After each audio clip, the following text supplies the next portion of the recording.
May kumakalat na balita. Nakasama pala ni Paolo Avellino si Kim Chiu ngayong araw papunta sa Baguio para doon mag-celebrate ng kanyang kaarawan kasama ang mga magulang ng aktor.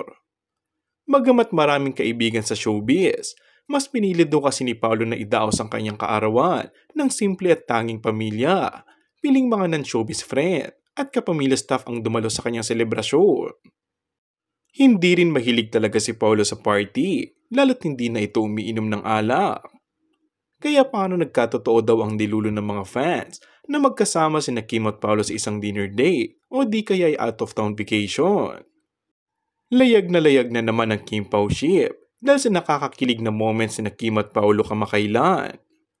Muling pinatunayan ni Kim Chiu ang kanyang pagmamahal at pagpapahalaga sa rumored boyfriend niyang si Paolo. Kalat na sa social media ang mga litrato na kuha nila together na mismong si Kim ang mga kumuha para sorpresa ito ng kapamilya actress kay Paolo.